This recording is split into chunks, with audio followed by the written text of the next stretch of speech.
Tô de volta com Mulher Demais desta segunda-feira. Agora eu volto a conversar sobre hipertensão com o doutor Valério Vasconcelos, que é cardiologista. Agora, 8h28, estamos ao vivo. Vamos direto, doutor, aqui para as perguntas que chegaram no WhatsApp do Mulher Demais. É o 991050400. Solta aí na tela, já para a gente acompanhar o que é que vocês querem saber sobre esse assunto, né? Pressão alta. Você pode interagir com a gente no 991050400. A Rita toma um remédio certinho, mas minha pressão é sempre muito alta. Isso é normal?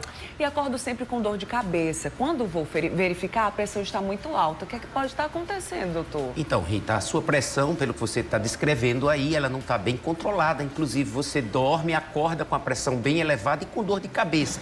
Quer dizer, isso é preciso ser feita uma nova avaliação com o seu cardiologista para ver se a medicação ela precisa ser trocada ou muitas vezes até mesmo associada. Ou se existe alguma condição, por exemplo, cerebral ou até mesmo durante o sono. Muitas vezes a gente tem pessoas que têm um sono de qualidade ruim. O sono hoje a gente sabe que está envolvido com doenças cardiovasculares, com arritmias cardíacas, com problema nas artérias do coração, inclusive com morte súbita em decorrência de um sono inadequado. Quer dizer, não apenas o tempo de sono, mas a qualidade do sono. Então é necessário fazer uma avaliação e tratar para que essa pressão volte ao normal e melhore o sintoma. Algumas pessoas tomam o mesmo medicamento durante muito tempo. Isso pode influenciar na questão do tratamento? Precisa trocar de alguma forma? Pode, porque o medicamento, muitas vezes, em algum momento da vida, ele precisa ser trocado ou mesmo até ajustado a dose. Entendi. Há períodos do ano, por exemplo, que você está tomando um medicamento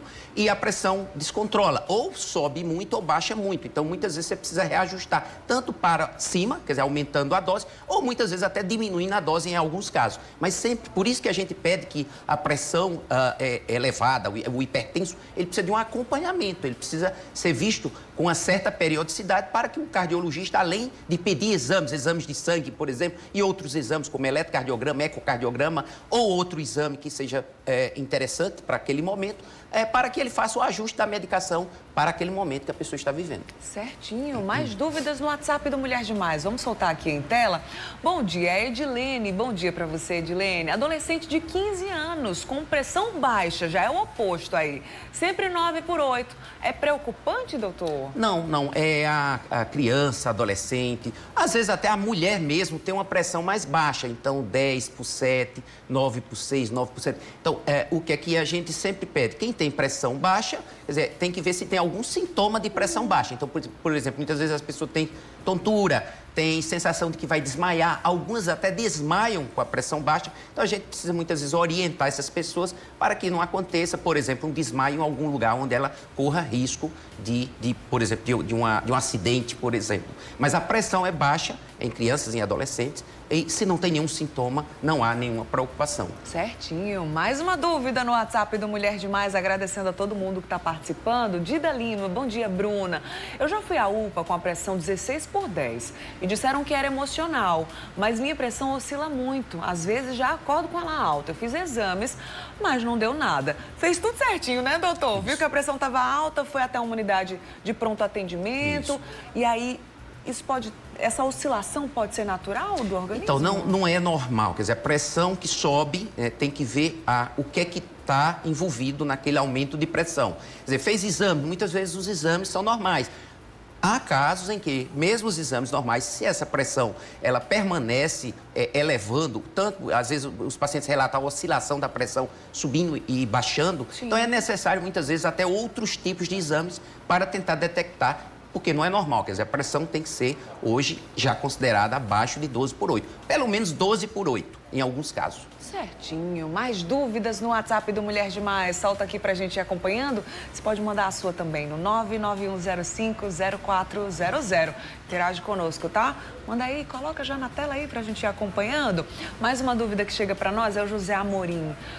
Olha, a mesma coisa que a gente perguntou recentemente, né? Tomar o mesmo remédio por muito tempo pode não fazer o efeito esperado? O doutor Valério já respondeu, mas não custa reforçar, né, doutor? Isso, aquele medicamento que você toma por muito tempo, se sua pressão está controlada, se seus exames estão adequados, se você está fazendo um acompanhamento com o seu cardiologista, e aquele medicamento ele pode permanecer, já que ele está fazendo o papel dele, cuidando, quer dizer, evitando as sequelas do coração e mantendo essa pressão normal. Agora, em alguns casos, a pressão não está controlada, o medicamento passa a não mais fazer efeito, por exemplo, por um ganho de peso, por uma situação estressante ou alguma outra condição que exista. E aí sim é necessária a troca da medicação ou até a associação com outro medicamento. Importante falar sobre os fatores emocionais, né, doutor? Volta e meia também aqui no Mulher Demais, a gente fala sobre a importância da saúde mental.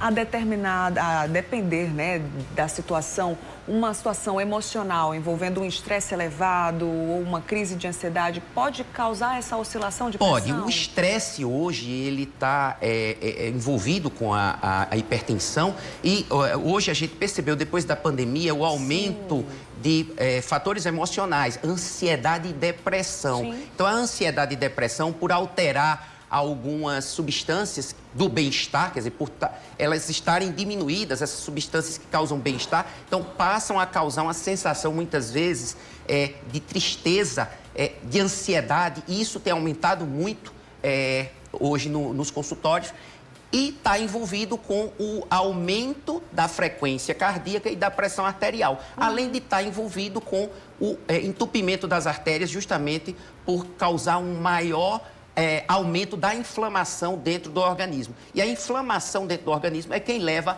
à formação de placa de gordura em algumas artérias, como artérias do pescoço, que são as artérias carótidas, ou artérias do coração, chamadas artérias coronárias. E isso leva a um aumento do quadro de derrame cerebral ou de infarto. Claro que aqui a gente está falando sobre prevenção, sobre mudança de estilo de vida. A gente viu aí a alimentação saudável, conectada com a prática de atividade física, tudo isso é importante, né? Sobretudo para prevenir qualquer problema de saúde que seja. Tem mais zap aqui para a gente acompanhar. Vamos aqui para a tela. Aqui é a pergunta da Risonete. Bom dia, existe um sal melhor para quem tem hipertensão? E aí, doutor? Porque muitos pacientes precisam realmente tirar ou reduzir o consumo de sal, né? É a primeira medida, quer dizer, as medidas não farmacológicas, quando você faz o diagnóstico da hipertensão, a gente pede algumas mudanças do estilo de vida. Então, a gente pede diminuição do consumo de sal. Todo sal faz mal quando em excesso. O consumo permitido, adequado de sal, 24 horas, nas 24 horas para cada pessoa, é 5 gramas de sal em todos os alimentos, incluindo o sal que já vem no próprio alimento. Hoje, o que a gente percebe é que no Brasil, a Organização Mundial de Saúde viu que o consumo é mais do que o dobro. Então, 12 gramas de sal se consome no Brasil. E isso está diretamente envolvido com o aumento da pressão arterial. Então, não existe assim um sal, esse sal é melhor. Todo sal em excesso, qualquer que seja ele vai trazer danos não apenas ao sistema cardiovascular, como também a outros sistemas, como, por exemplo, ao rim. Então, o rim que filtra as impurezas, com excesso de sal, ele pode trazer problema para o rim, problema para o estômago, problema para o sistema digestivo. Então, a gente pede consumir menos sal. Uma dos pilares, quer dizer, além da gente pedir que se realize atividade física com regularidade, a gente pede para diminuir o consumo de sal, de gordura e de açúcar. Certinho. Mais dúvidas no WhatsApp? Foram muitas hoje, então estamos acordando cedinho aí no feriado, agora 8h36. Minha mãe sempre teve pressão baixa, faz uns dias que a pressão está oscilando. Ela já fez uns exames, mas o médico falou para ela ficar aferindo. O que ela pode fazer para descobrir por que a pressão está assim? Essa oscilação em alguma fase da vida ou algum momento da vida, sempre teve pressão baixa, nos últimos dias está vendo essa oscilação, pode acontecer? Pode acontecer. Acontece muito, por exemplo, o idoso, muitas vezes, há uma tendência a um enrijecimento das artérias. Esse enrijecimento, quer dizer, a artéria, porque o que é a pressão arterial? A pressão é quando o coração se contrai. Quando ele se contrai, ele forma a pressão máxima, chamada pressão sistólica. E quando ele se relaxa, chamada diástole, é quando acontece a pressão diastólica ou pressão mínima, que é justamente está envolvida com esses vasos sanguíneos. Então, é necessária uma boa elasticidade dos vasos para que essa pressão, para que o sangue seja acomodado sem que haja o aumento da pressão arterial. Porque o aumento da pressão arterial, o que é que ele faz? Dano nos vasos, dano nos órgãos e dano nos vasos. Ele sai aumentando essa pressão no vaso, que é elástico, que vai perdendo a elasticidade com a idade, esse dano leva ao aumento da formação de placa de gordura, que são essas placas chamadas ateromas, que levam ao infarto e derrame cerebral e outras doenças. Então, o que é interessante? É interessante que o idoso, muitas vezes, faça aferição, como muito bem foi colocado aí, medição da pressão arterial, para que nesse mapeamento que é feito em casa,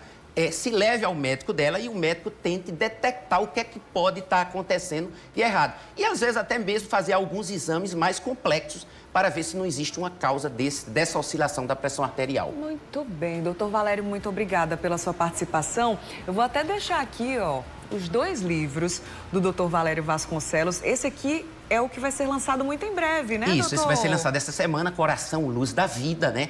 Onde a gente fala da importância de cuidar bem do coração. A gente coloca, inclusive, a frase bíblica que diz que dele partem jorra as fontes da vida, né?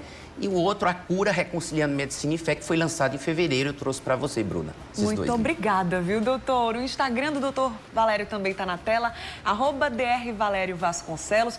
Obrigada pela participação e pelos presentes também. Fico Eu que feliz, agradeço. Viu? Até a próxima. Até a Boa próxima, semana. se Deus quiser. Boa semana. Se Deus quiser.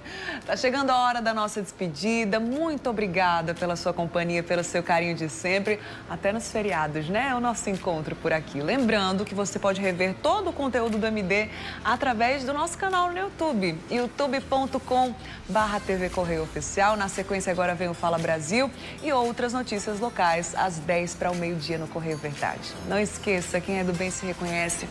Um beijo, boa semana para você e até amanhã.